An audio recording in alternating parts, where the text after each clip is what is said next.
Hello, मेरा नाम नीरज है। मुझ में कॉन्फिडेंस की कमी इस हद तक है कि जब मैं खुद की शादी के लिए लड़की देखने गया था, तो जब जा ही रहा था तभी मैं नाम पूछने की प्रैक्टिस कर रहा था। मन ही मन सोच रहा था कि कैसे पूछूंगा। फाइनली जब उसका घर आया, तो जब लड़की के पापा ने मेरे पापा को नमस्ते किया, फिर वो मुझसे पूछने ही वाले थे कुछ, तो मैंने कहा मेरा नाम नीरज है और मैंने बीटेक किया हुआ है, दिल्ली में प्राइवेट जॉब करता हूँ। 2 साल तक मैं बेरोजगार था और ये सब ना मैंने बहुत ही हाई पिच में बोला। तो लड़की के पापा भी चौंक गए कि मैंने तो कुछ पूछा भी नहीं था। तो फिर मैं भी सोच में पड़ गया और सीधा चलने लगा।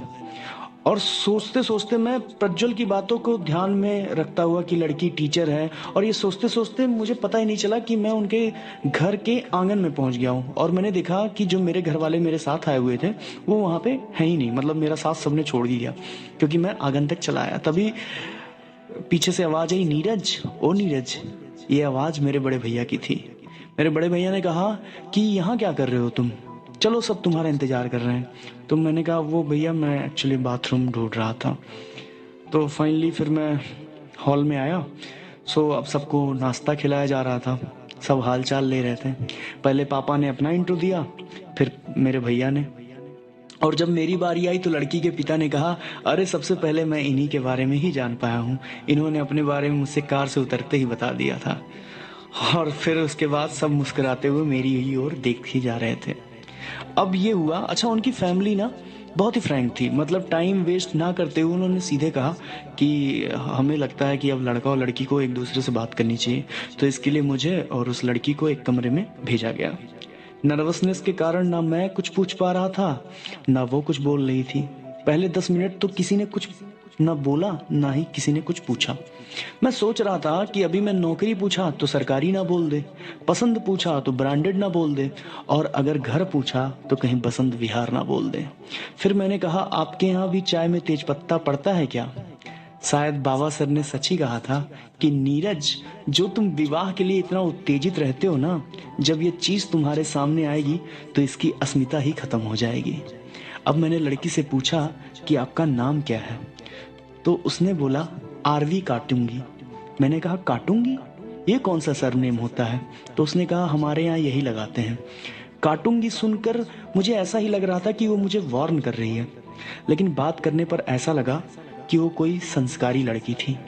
उससे अच्छी किताबें पसंद थी, ज्यादा शौक नहीं थे, सिर्फ और सिर्फ साधारण जीवन जीना चाहती थी। उसे शहर को वो चिल्लपो नहीं पसंद था। हाँ, एक बात थी, उसे अमेजॉन प्राइम पर वीडियो देखना और मूवीज देखना बहुत पसंद था, जो कि वो अपने भाई के फोन पे देखती है, क्योंकि उसके पास उसका खुद का फोन नहीं था। मेरे अनुसार तो ऐसी लड़कियां तो साहब ख्वाबों में ही होती हैं, क्योंकि उसने साथ ही साथ एक बात और कही थी कि लुक, लड़कियां ना बहुत ही सिंपल होती हैं।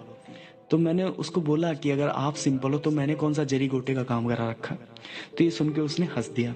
अच्छा, वो भी बड़ी चालाक थी, उसने भी मेरे बारे में गूगल कर रखा था कि मतलब मैं घुमक्कड़ लौंडा नाम से गूगल पे मिल जाऊंगा, यूट्यूब पे मैं वीडियोस बनाता हूँ। सो उसने मुझसे कहा कि मैं हर तरह से अडॉप्ट हो जाऊंगी आपके साथ। हम दोनों की बातों में ट्यूनिंग अच्छी हो गई थी और मैंने मजाक भी थोड़ा शुरू कर दिया था। सच में कहीं ना कहीं ऐसे ही जीवन साथी की तलाश थी मुझे। एट लास्ट मैं जब जाने लगा तो उसने कहा मुझसे कि वो अब मेरे साथ घुमक्कड़ बनना चाहती है। मैं उसका इशारा समझ चुका था। यकीन मानिए उस समय कमरे में इतना सन्नाटा था ना कि घड़ी की सुई की आवाज भी कच कच सुनाई दे रही थी।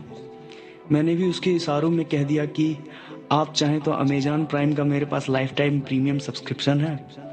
और तभी मेरे बड़े भैया की आवाज आई कि नीरज, नीरज। तभी मैंने बोला, आया भैया। फिर हम दोनों मुस्कुराते हुए अपने अपने अपोजिट डायरेक्शन में चले गए।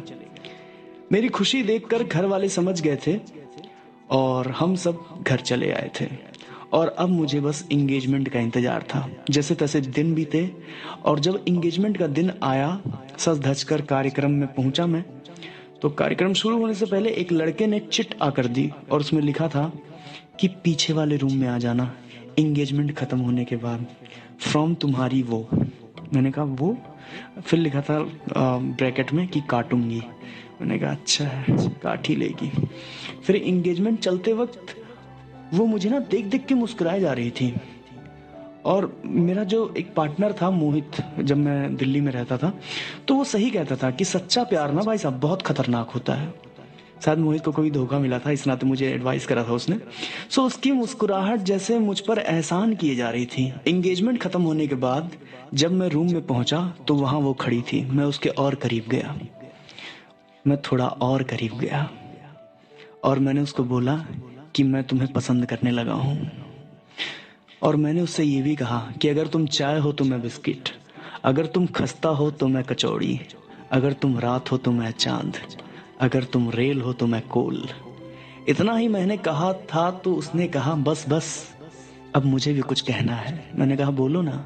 वो बोली, अच्छा लड़कियां जब कुछ ऐसे प्यार भरा कुछ बोलती हैं ना तो बहुत पॉज लेती हैं, इस बात से मुझे थोड़ी सी दिक्कत है।